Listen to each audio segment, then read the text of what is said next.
Hello students. In the previous class we have discussed about that how different secondary sexual characteristics are related to the process of reproduction and how these changes affect our body systems and how they are related with the development of the young one.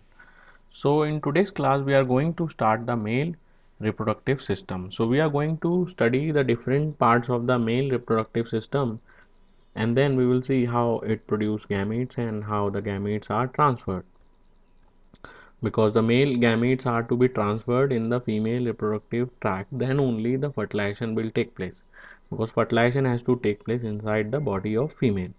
So we are going to study about the male reproductive system. So there are certain parts are there which are present in the male reproductive system, and the first part is testis. Okay, so a pair of testis is present.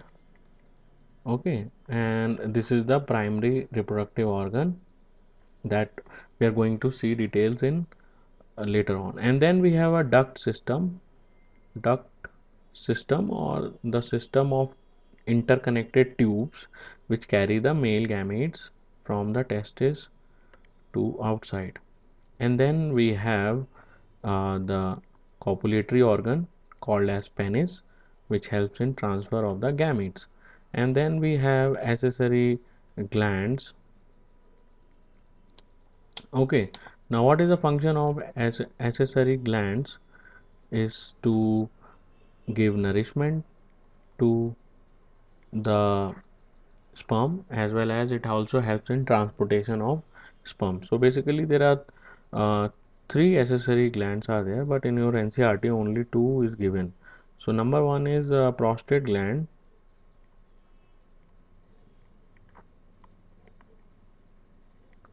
and then we have seminal vesicles.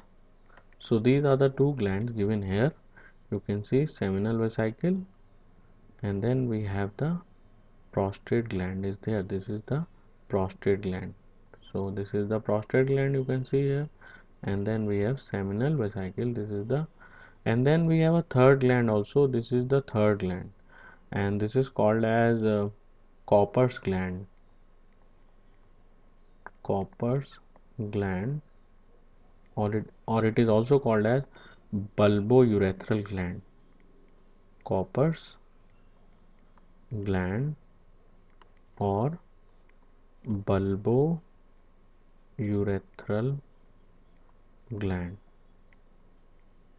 Okay, so pair of seminal vesicle is there. So you can see in the diagram there are two seminal vesicles is there, so that we will see. Now let us continue with the first part, that is the testis. Okay, so testis is a primary reproductive organ. Primary reproductive organ. Now what do you mean by primary reproductive organ? The organ which actually produces gametes is called as the primary reproductive organ. Why? It is because it produces gametes. Okay, so testis is a primary reproductive organ because it produces gametes. Okay, then it is also called as gonad. Primary reproductive organ is also called as gonad. So male gonad is testis and female gonad is ovaries. Okay, now what are the gametes produced here? The sperms are the gametes. Okay, so I will write here in bracket sperms. So sperms are produced in uh, millions of number, and then they are released around 300 million is released at a time. Okay, so you can write here millions of sperms are produced. Millions of sperms are produced by each testis. So millions of sperms are produced by each testis, and we have a pair of testes. Now what is the location of testis? Okay, so where it is testis located? So testis is located in a pouch which is present outside the abdominal cavity. Now many of the students write that it is present outside the body. It is a part of the body, my dear students, so it is present within the body itself. Okay, so it is present in a pouch called as a scrotum. The pouch is called as scrotum, which is present outside the abdominal cavity. Outside the abdominal cavity. So now the question is, why it is present outside the abdominal cavity? Our all the organs are present inside the abdominal cavity. Why this is present outside the abdominal cavity? The answer is very easy, that the temperature for production of sperms is generally less than the normal body temperature. So production of sperms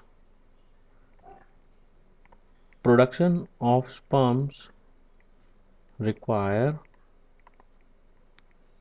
1 or 2 degrees Celsius lower temperature than normal body temperature. Okay, so production of sperms require a lower temperature than the normal body temperature, and this lower temperature is provided only when the testis is present outside the abdominal cavity in a pouch called a scrotum. So if you see the diagram, you can see the scrotum is there, which is present outside the abdominal cavity. This is the scrotum, and this is the testis. Okay, now is there any other function of the testis? Yes. So testis also releases a hormone called as testosterone. Okay. So testis is also releasing a hormone. This is called as male sex hormone. Okay. And what is the use of this hormone? We have studied about the secondary sexual characteristics, that is because of this hormone. So this is a male sex hormone, and it is responsible for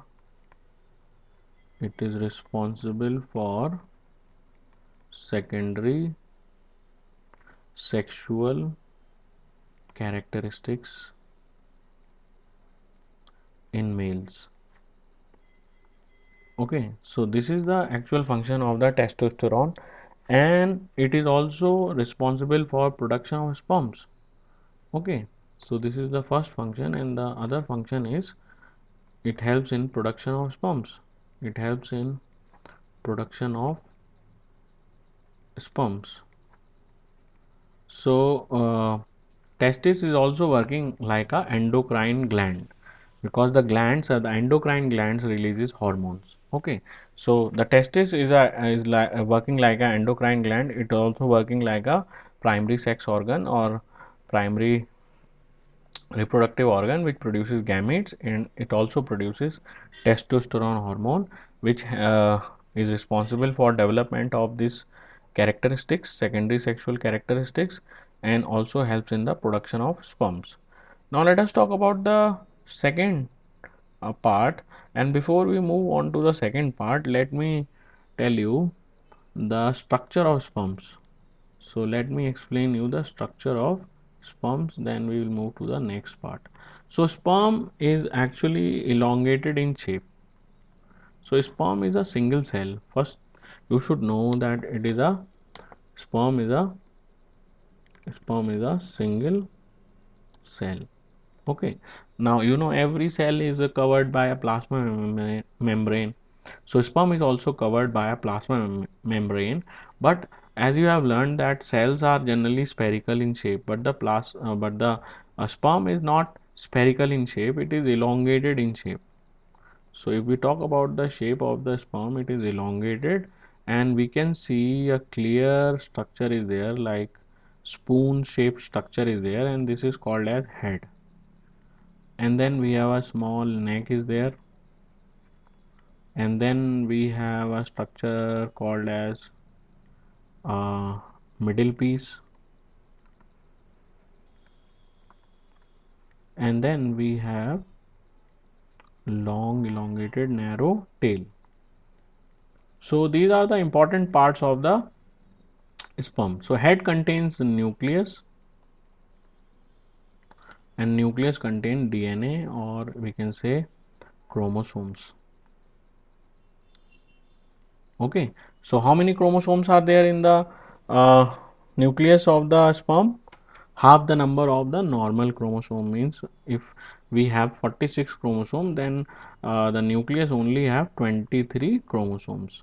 And then we have a middle piece, and this middle piece is very important because it contains mitochondria, and this mitochondria gives energy for movement of sperms. So for the movement of sperm, energy is given by the mitochondria, which is present in the middle piece. And then in the movement of tail helps in the movement of sperm towards ovum. So sperm is the tail is helping the sperm to move towards the ovum when it is present inside the female reproductive tract. Okay, now after we attain puberty, the sperm keep on being produced and produced and produced. But then what happens to the sperm which are not used?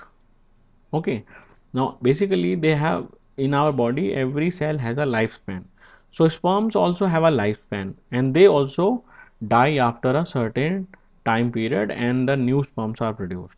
Okay, so sperms are kept on producing by the testis, and the old sperms keep on dying if they are not used. So there is no problem in our body. The old sperms die and the new ones are produced, the new one take their place. Now let us talk about the next topic, that is number 2, that is the duct system. Okay, so now the sperms are produced by the testis, but now how these sperms are carried outside of the body into the female reproductive tract. Okay, so to transfer the gametes, there is system of tubes are there, different tubes are there, and if you go and study about them, they are having different names, but I will just call them as duct system, or I will just call them as sperm duct, because that are not included in your syllabus. So let us keep it simple. So sperm duct is a tube which transports sperms from testis to towards out of the body. Okay, so sperm duct is a tube which transports sperm from testis to out of the body. So we were talking about the sperm duct, and I told you it is a tube which transports sperm from testis to out of the body. Okay, so it carries the sperms. Okay, and then it is having different names in different parts of the body. So I will just write the name of the ducts which are present there along in the, you can see here testis is there, and then the first part is vas deferens. Okay, so I am just writing the different how the sperm is transported. So transport, I am just writing transport of sperms. Okay, so from testis the sperm is transported by a tube, and that tube is called as vas deferens. Okay, so vas deferens, and from the vas deferens then enters into abdominal cavity. The vas deferens, I will write enters abdominal or abdomen, and then it enters into prostate gland, and then it meets the urethra uh, coming from the urinary bladder. Okay, so from the urinary bladder a tube is coming, and that tube is called as, okay, that tube is the urethra basically. Okay, so from the urinary bladder a tube is coming, that is called as the urethra. So vas deferens then joins urethra, and then urethra enters the penis and opens outside through a opening called as urinary opening. Through opening, and this opening is called as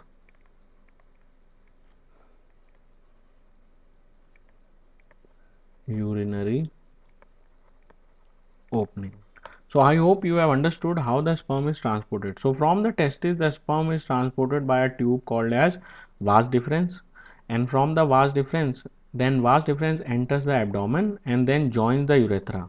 The urethra is a tube which comes from the urinary bladder, and then these both tubes join to make a single tube, and that tube is now called as urethra only. Then urethra enters penis, okay, and then the in the penis only the opening is there, and then the opening of that urethra is called as urinary opening, and this is a common tube. The urethra is a common tube. Urethra is a common tube for passage of sperm and urine. So it is a common tube for passage, or it is a common tube or passage. Okay, common tube or passage, you can write here passage here. Okay, common tube or passage of sperm and urine. Okay, so it passes both sperm as well as urine. So one more thing you should know, that when sperms are passed then urine is not passed, and when urine is passed that time sperms are not passed. So only one is passed at a time, either sperms or urine. The sperms are released only during the sexual reproduction, not all the time. Okay, and urine can be passed in according to our needs. Urine is released from time to time whenever our urinary bladder is full. Okay, so this is about the duct system, and then we have the third structure is there called as penis. Now penis is a mating organ, or we can call it as copulatory organ. So what is the function of copulation? The only function of a penis during copulation or mating is to transfer. So penis transfer male gametes into the female reproductive tract. So the function of the penis is to transfer the male gamete. Only this is the function of the penis, to transfer the male gamete. So when it can transfer, when the penis is erect, then only it can transfer the male gametes into the female reproductive tract during the process of sexual intercourse or mating or copulation. And then I told you about the accessory glands. Okay, so if we talk about the accessory glands, now basically two glands are given in your book. The first one is seminal vesicle, and the second one is prostate gland. So both are glands, and what is their function? Okay, so function is number one, nourishment of sperms. So they give food to the sperm. Okay, so that sperm can remain alive in the female reproductive system. Then number two, they make sperm into a fluid. So they convert sperm into fluid so that their transportation can be done easily. Okay, and one more thing is that they also lubricate the urethra. Okay. So, the secretions of the seminal vesicle and prostate gland, these glands are there. So, what these glands do, they secrete some of the substances. So, the secretions of the prostate gland and seminal vesicles uh, have some function. So, what is the function? First is the nourishment of the sperm. They make the sperm into a fluid, and they also helps in the lubrication of the urethra so that the sperm can be transported without any problem. So, let us see what is given here in the NCERT. So, the male reproductive system consists of portion which produce germ cells. So, name the portion which produce germ cell. The answer is testis. And then other portion that deliver the germ cell to the site of fertilization, means the copulatory organ. So, the formation of germ cells or sperm take place in the testis. These are located outside the abdominal cavity because the sperm requires a lower temperature than the normal body temperature for their production. Okay. So we have discussed the role of the testis in the secretion of hormone. So hormone testosterone is released by that testis. Okay. So in addition to regulating the formation of sperms, testosterone brings about changes in appearance seen in boys and girls at the time of puberty. So already I have told you that testosterone helps in the production of sperms. Number one. Number two, it also helps in development of the secondary sexual characteristics. The sperms formed are delivered through the vas deferens. This is the duct system which unites with a tube coming from the urinary bladder. What is the name of the tube? I told you that is called as urethra. The urethra thus forms a common passage for both sperms and urine. So along the path of vas deferens, glands like prostate and seminal vesicle add their secretions so that sperms are now in fluid. Number one, this is the function number one, and makes their transport easier. Okay. Number two, and number three, it also provides nutrition. Okay. So these are the three functions of the secretions of these glands. The sperms are tiny bodies that consist of genetic material and a long tail, and I already told you the structure of the sperms. So try to write the notes and complete the notes on time. Thank you, students.